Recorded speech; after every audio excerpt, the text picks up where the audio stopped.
જ્યારે બાળકો કંઈ નવું ખાવા જીદ કરે તો બનાવો આ નાસ્તો. તો ફ્રેન્ડ્સ, રેસીપીને લાસ્ટ સુધી જોજો અને રેસીપી ગમે તો વિડીયોને લાઈક અને શેર કરજો. આજનો આ નાસ્તો બનાવવા માટે પહેલાં તો આપણે 1 વાટકી ઘઉંનો લોટ લઈશું. હવે એમાં થોડું થોડું પાણી રેડી તેનો એક બેટર રેડી કરી લઈશું. તો ફ્રેન્ડ્સ, રેસીપીને આગળ જોઈએ તે પહેલાં એક રિક્વેસ્ટ છે. હજુ સુધી જો તમે મારી ચેનલને સબસ્ક્રાઈબ નથી કરી તો કરી લો. બાજુમાં આપેલા બેલ આઇકનના નિશાનને ટચ કરી ઓલના નિશાન પર ક્લિક કરો, જેથી કરીને તમને મારા નવા વિડીયોની નોટિફિકેશન મળતી રહેશે. તો હજુ આપણે આમાં પાણી રેડીશું અને બેટરને પાતળું કરી લઈશું. તો બેટરમાં કોઈ પણ લમ્સ ન રહે તે રીતે તેને મિક્સ કરી લઈશું. હજુ પાણીની જરૂર લાગે છે તો થોડું પાણી એડ કરી લઈશું. બેટર આપણું રેડી થઈ ગયું છે. તો હવે આપણે એમાં મસાલા કરી લઈએ. તો બેટરમાં અડધી ચમચી સ્વાદ અનુસાર મીઠું એડ કરીશું. ચપટી હળદર એડ કરીશું. હળદર એડ કરવી એકદમ ઓપ્શનલ છે. 1 ચમચી ચીલી ફ્લેક્સ એડ કરીશું. 2 ચમચી જેટલા સફેદ તલ એડ કરીશું. થોડા લીલા ધાણા એડ કરી લઈશું અને હવે આ બધી જ વસ્તુને સારી રીતે હલાવી મિક્સ કરી લઈશું. તો હવે મિક્સ કર્યા બાદ આ બેટરને આપણે 10 મિનિટ માટે રેસ્ટ આપીશું. તો તેને ઢાંકી અને સાઈડ પર કરી લઈએ. 4 નંગ મીડિયમ સાઇઝના બટેકાને મેં બાફીને રાખેલા છે. તો હવે તેને એક બાઉલમાં લઈ લઈશું અને એને મેશ કરી લઈશું.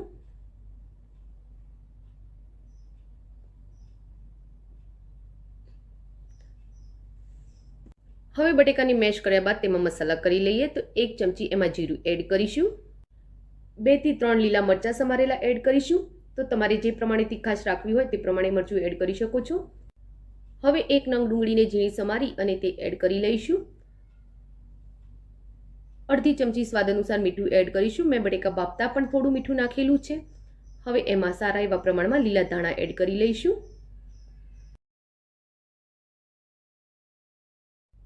હવે મીડિયમ સાઇઝની 5 બ્રેડ લઈ લઈશું.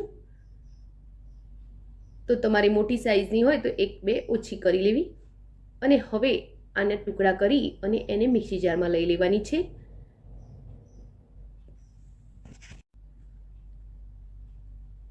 હવે તેની બ્રેડ ક્રશ રેડી કરી લઈશું.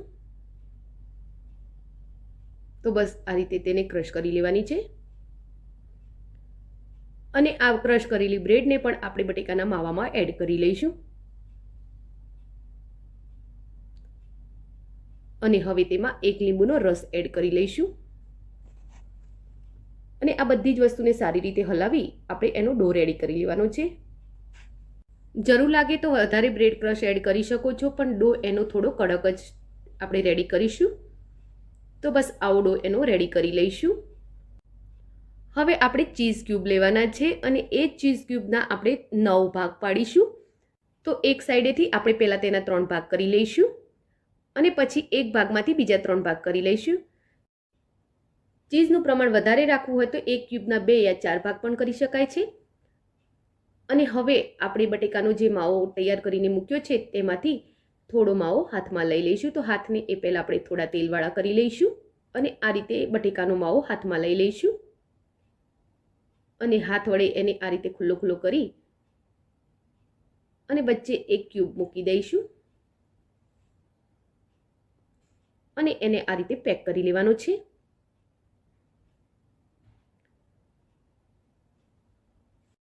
અને તેની આ રીતે ટીકી રેડી કરી લઈશું. તો ફરી એકવાર બતાવું. તો આ રીતે થોડો બટેકાનો માવો લઈશું, એને હાથ વડે આ રીતે ગોળ શેપમાં ખુલ્લો કરી લઈશું, એની અંદર ક્યુબ મૂકીશું અને એને ઉપરથી ફિટ કરી લઈશું અને પછી એને હાથ વડે સારો એવો શેપ આપી એક ટીકી રેડી કરી લઈશું. તો બસ આ રીતે આપણે બધી જ ટીકી રેડી કરી લઈશું. તો આપણે તૈયાર કરેલા માવામાંથી બધી ટીકી રેડી કરી લીધી છે. બેટરને સેટ થવા મૂકે 10 મિનિટ જેટલો ટાઈમ થઈ ગયો છે અને બેટર પણ ઘટ થઈ ગયું છે. તો હવે એમાં આપણે મોટી સાઇઝની 3 ચમચી જેટલું તેલ એડ કરીશું. તો આ બેટર આપણે ઘઉંના લોટમાંથી બનાવેલું છે એટલે એમાં તેલ એડ કરવું જરૂરી છે અને હવે તેને સારી રીતે હલાવી મિક્સ કરી લઈશું. તો બેટર આપણે આવું ઘટ રાખવાનું છે અને હવે એક એક ટીકીને આ રીતે લઈશું અને બેટરમાં ડબોળી એને તેલમાં મૂકતા જઈશું. તો તેલને મેં પહેલેથી ગરમ થવા મૂકી દીધું હતું અને ગેસના ફ્લોને આપણે મીડિયમ રાખવાનો છે. હવે એક એક કરીને ટીકીને આપણે ઘઉંના બેટરમાં ડબોળતા જઈશું અને તેલમાં મૂકતા જઈશું. તો જેટલી ટીકી સમાય છે એટલી આપણે એમાં મૂકી દઈશું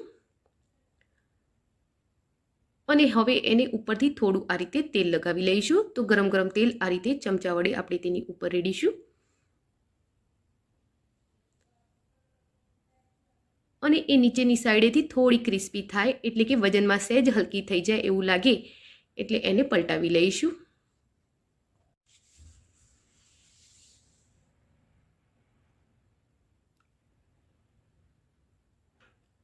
તો આ રીતે આપણે એને બંને બાજુથી થોડી ક્રિસ્પી એવી તળી લઈશું.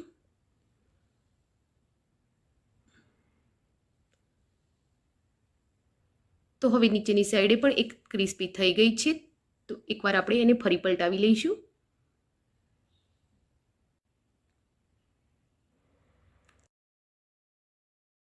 હવે આ નાસ્તો તૈયાર થઈ ગયો છે. તો આપણે એને બહાર કાઢી લઈશું.